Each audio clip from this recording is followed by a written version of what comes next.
The G20 summit has ended with a promise of fair global distribution of COVID vaccines, but no specifics on where the money will come from. And there were no other major initiatives announced. With the UN disengaged, how does the rest of the world set an agenda? This is Inside Story.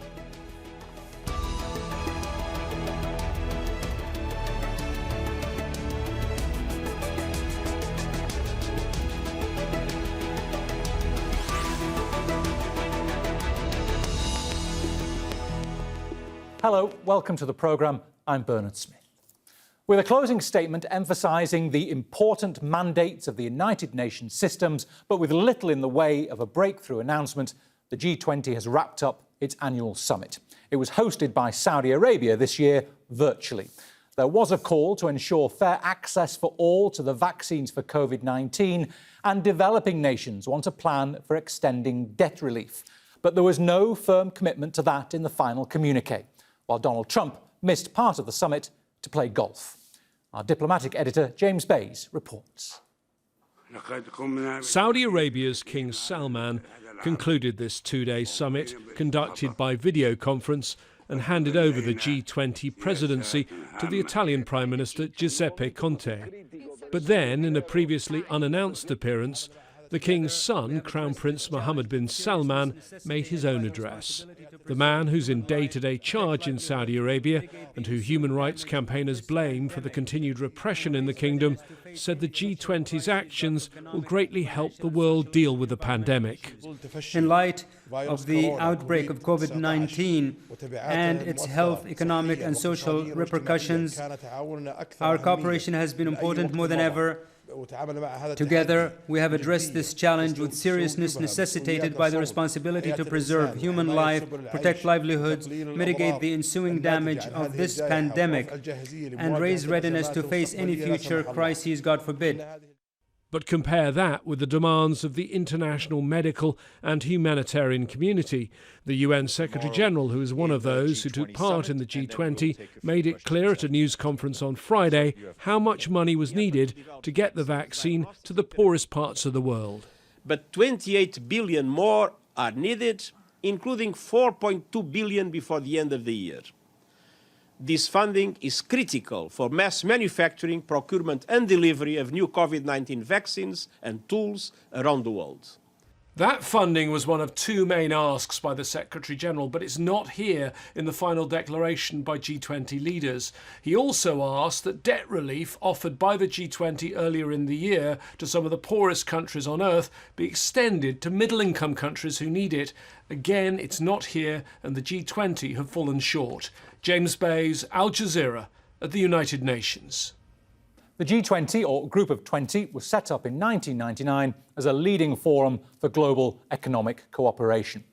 It consists of 19 countries of some of the world's largest economies, plus the European Union. Its members collectively represent around 80% of the world's economic output. Several developing nations, including Brazil, China, India and Indonesia, belong to the group. Its leaders meet annually to discuss mainly the most challenging economic issues, but they also tackle other pressing problems. The group has been criticised for involving only a small number of nations in important decisions.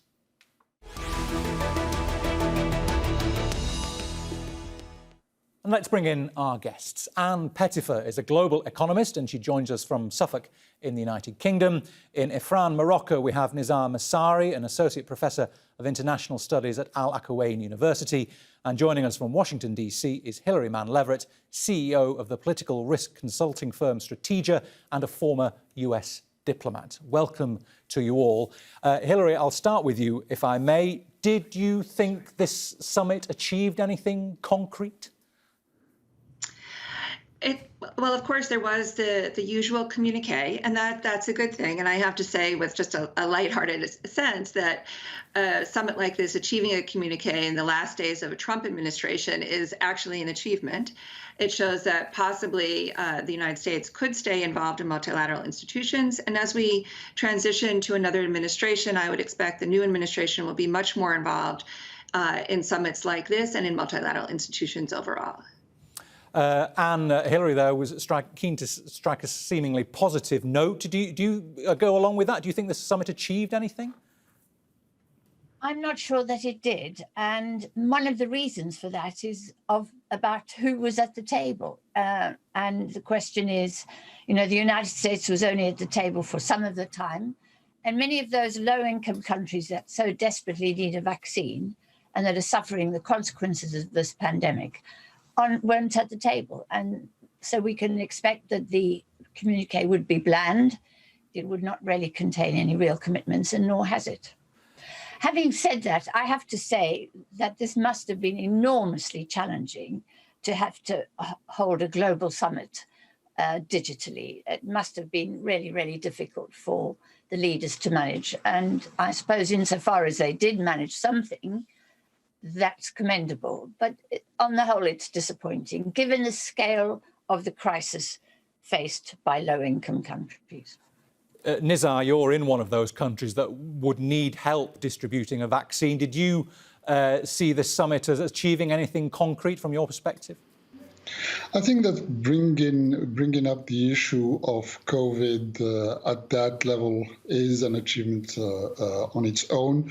We know that there are presidents among those who met, like President Trump, like President Bolsonaro, who were always who have always suspected of second intentions or conspiracy theories with COVID. So the fact that they discussed it, that they discussed the vaccine, that they agreed on this support to countries who cannot afford it is an achievement per se. I agree with my colleagues that this is a minor achievement, but it's an achievement per se.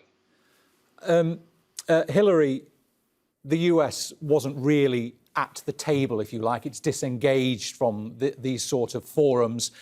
Was that really obvious here, that without the US there was nobody else to lead? Well, it's hard to say. I mean, the G20 is an interesting institution in and of itself. It's just the top 20 economies in the world, so it doesn't include the vast majority of countries and a significant number of peoples around the world. So for the United States to be at the table at the G20 it's an interesting aspect from the Washington perspective, in that someone like President Trump, who believes very much in America first, or really America alone, pursuing its interests, the G20 is a useful instrument because the other countries in the G20 are also there just basically to pursue their own interests. It's not a broad-based institution like the World Health Organization, for example, to deal with COVID, or the World Trade Organization to deal with trade and other issues. So for Trump and for Washington, where it is now, the G20 is a somewhat useful instrument. But to really go beyond that, we're going to have to wait for the next administration. The Trump administration is really not interested in using multilateral institutions to pursue multilateral global objectives to help people. It's really just focused on an institution like the G20 to pursue U.S. interests alone. We'll have to wait for the next administration to see whether it re-engages more broadly in not just the G20, but more importantly, these other institutions that are much more representative of the global population. And did you think that the G20 really lacked America's presence at this summit? Why was it so unable to come up with any other sort of coalesce around any other organisation or group to lead it through? It needed the US, did it? Well, the point is that the EU ought to have really taken the lead, and to an extent Mrs. Merkel and President Macron have. But it's a real problem. I think my fellow panelists have set a very low bar for the achievement of this summit. The fact of the matter is that the value of the summit, of these summits, is that is when we're facing global crises. That's when we need A, global leadership, and B, global coordination and cooperation. And unfortunately, and it's not just the United States, many countries are opting out of the global system and de-globalizing. And that, of course, is reflected in the weakness of the G20. But can I just also say that there's a deep hypocrisy about the rich countries saying they're going to do something about COVID when they've already bought up all the existing COVID vaccines. for themselves, for their own countries. Yes, it is definitely my interest first as far as the G20 is concerned. But if that's the case, why can't we be honest about it instead of pretending we care about the rest of the world? But the fact of the matter is this is a global pandemic and the rest of the world matters to the rich world. And yet there's no real indication in that statement that they're going to do anything about it. Nizar, there was just this commitment in the G20 communique to try and ensure equal access for all to the Covid-19 vaccines, but there was no money up front for it, was there? Was that a disappointment for you? Well, it is a disappointment, but I think, again, as it was said previously, it's not that we expected far more than this. The G20 is an attempt to go beyond what used to happen, and is an improvement with what used to happen with the G7 or G8. But it's still, we're still not speaking here about, or we're still not dealing here with wide representation from all the economies of the world. We are not even speaking here about the 20 biggest economies in the world. These countries were chosen and in a way to be representative, but whereas the African continent, for instance, it's only represented by South Africa, and then where are the other contenders on the African continent? So it's the nature of the G20, it's how it has been operating, that somehow limits its expectations and limits the achievements it can have on all different topics, and even when it is dealing with crisis. So this is, I think, the problem that the G20 faced this time, and it will be facing in other opportunities until it becomes a real representation of what is happening around us. And when I speak about what is happening around us, it's the world is not made only of these states. It is made of many different kinds of actors. A lot of organizations are starting to include NGOs, for instance, in their meetings and in their summits. And this is not what the G20 is trying to do. And when it is held even virtually in Saudi Arabia, one cannot expect it really to be bringing NGOs and the people's voice. So. All right. Well, Hillary, critics of the G7, the G8 minus Russia, they'd argue that it no longer represents the world's most powerful economies, especially with the rise of China. So would the G20 be a more important body as opposed to the G7, become a more important body? Well, again, it depends really. And I think, I don't say this in any kind of proud way, per se, that the United States really is, if not the sole superpower in terms of exerting its power in various institutions and trying to assert itself around the world. It really matters what role the United States takes in these types of institutions. And I think the G20 has perhaps seen the highlight of its day, and maybe even the G7 itself, under Trump.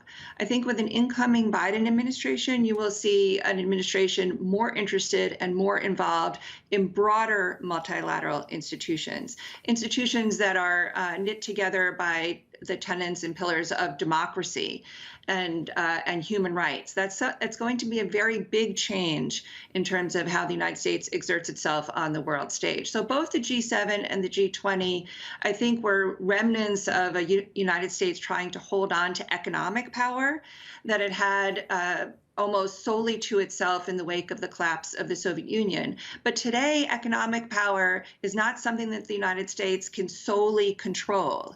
And so it will seek to have broader control in other institutions that are not based purely on economic power, where China is the main competitor of the United States, and China has just as much, if not more, say over leadership in global economic affairs. Okay. And there was also hope that maybe there'd be more commitment in terms of debt relief for middle income as well as low income countries. Again, there was nothing firm there apart from this new framework. But how important is that going to be next year as we try and come out of the coronavirus? So I think you've hit the nail on the head there, because the point is that we don't just have a pandemic. We don't just have a minute microbe, an invisible microbe, stalling all of our economies. We are also facing in 2021 a year of massive unemployment and of business failures, bankruptcies, and of further collapsing income. And that's the challenge that the G20 ought to be addressing. And we have to understand this, that in order to address that challenge, we have to work together. We have to coordinate internationally. And it's that failure that's so sad, really, because the crisis we're walking into, which will be a crisis of unemployment, of economic failure, is the one that when we faced these crises before, if you look back in history, countries have come together. They came together under the Bretton Woods system. They came together. And, what is very striking to me, and I agree entirely with the point about how, the United States is no longer that interested, governments are no longer G20, doesn't really matter very much.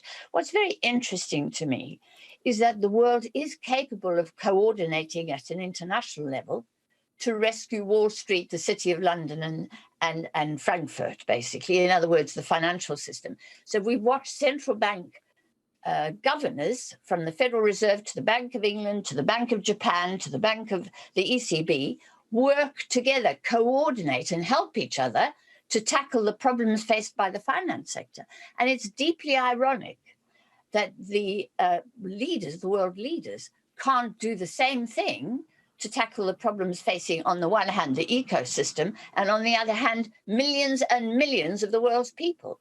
That's this bizarre, malfunction, whereby technocrats can get together and fix the financial sector, but politicians can't to fix the economy. Nizar, does the challenge that developing countries have in having its voice heard at somewhere like the G20 mean that the very important issue of debt relief wasn't fully addressed at this summit meeting?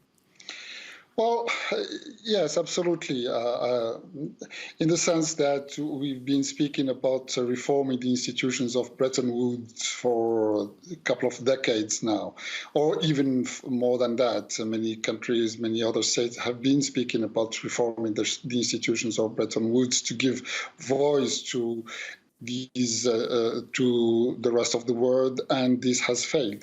So the G20 is certainly not the reform of the institutions of Bretton Woods, but it is a place where from South Africa to Indonesia to India, all different countries have, Argentina, Brazil, all these countries have a voice at the table in deciding and discussing issues of world interest, and debt relief is one of those issues. But again, very little has been achieved. So it is an achievement per se to have these states sitting at the table and defending this point of view.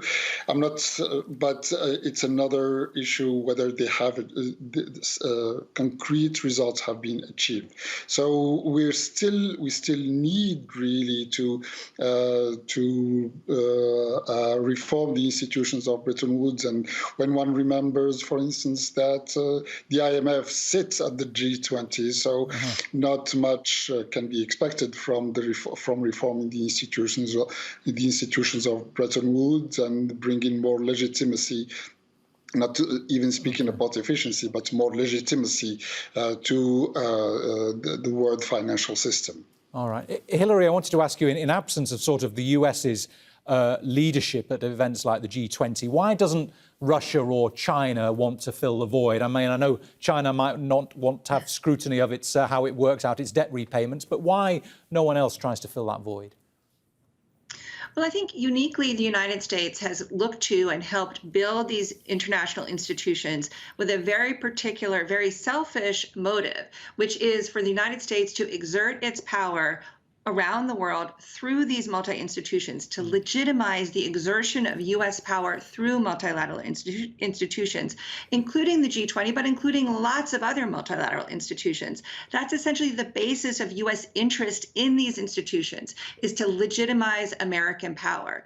China and Russia, they of course are interested in power, but they do not have the same interest, or have not shown the same interest, in that kind of global exertion of power in the way the United States has since World War II. Some people think that China may get there, and that's one of the reasons why China is increasingly interested itself in these international institutions in a way that it wasn't for prior decades, but that remains to be seen. Today, it is still the United States, in the wake of World War II, that sees and uses these international institutions uniquely to exert American power and legitimize it around the world. Russia and China have just not shown that interest or capability yet, though some here in Washington fear that's precisely what China wants to do. Do you see that China would like to try and fill the void? Will a Biden presidency next year recover the US's position? There are concerns here in Washington that it's not just that China wants to fill the void, but that China is on this trajectory inevitably to pursue the same path to power, global power, that the United States has. And the United States has to do all it can to prevent China from doing so. And so I think you will see the Biden administration similarly try to use international institutions, but in a way that blocks China's participation. For example, focused on democracy. They will focus on institutions for democracy and human rights, not so much because they care all that much about those issues, but it is a way to prevent China's inclusion and China's continued rise to global power. Anne, can I ask you, is that something do you see a Biden presidency trying to take back the US's position, or is China going to try and fill the void? So I think that's a very frank and correct and right analysis of the United States' position. But I will say one thing more, which is that the United States seeks to exert not just its own legitimacy, but Wall Street's legitimacy. And Wall Street is the powerhouse here that drives this, essentially. China doesn't have a Wall Street. It doesn't have a currency, which is the world's reserve currency. Europe doesn't have a Wall Street, and it doesn't have a currency that is the world's reserve currency. So what we're seeing here is the legitimizing of the power of the financial sector of Wall Street. And until those countries can develop power, equivalent power, they're not going to be able to challenge the United States. And what the United States is still doing, despite the weakness of its president and its leader, it's still protecting those financial interests, and it's still asserting its power across the world to ensure that those financial interests take priority. And of course, this is why we have a world divided between creditors and debtors. Wall Street are the world of creditors, and the debtors, many of whom are sovereign countries, poor countries, have no voice in all of this and have virtually no power. That system is deeply, deeply unjust and internationally unjust. And the United States is going to have to do something about Wall Street before it can do something about rebalancing power across the world. OK. And Nizar, I'd like to ask you what, if anything, Saudi Arabia managed to get out of this summit. Of course, on the one hand, it wants to highlight its changing society, and on the other hand, it hopes people forget about the war in Yemen and the murder of a prominent journalist. Did Saudi Arabia get anything out of this? No one boycotted it, after all. Well, nobody boycotted it, but I think we're pretty sure that Saudi Arabia expected something far bigger, expected all these world leaders to be visited in Saudi Arabia, to be in place, to see and to showcase these supposed advances that Saudi Arabia is saying to be making. But COVID did not allow it to take place. that way. So it is a frustration, certainly for Saudi leaders, that things did not happen the way they were expecting them to happen, and that everyone was online and doing these forums in the way they took place. And so Saudi Arabia did not get all it wanted from this summit, and this parenthesis is certainly a frustration to Saudi leaders. Folks, there were so many more questions I wanted to ask, but unfortunately we are out of time. So thanks to all our guests, to Anne Pettifor, to Nizar Masari and to Hilary Mann-Leverett, and to thank you too for watching. You can see the programme again anytime by visiting our website aljazeera.com. For more debate, go to our Facebook page. That's facebook.com/AJ Inside Story. You can also join the conversation on Twitter. We are at AJ Inside Story and I am at Jazeera Bernard. From me, Bernard Smith, and the whole team here, bye for now.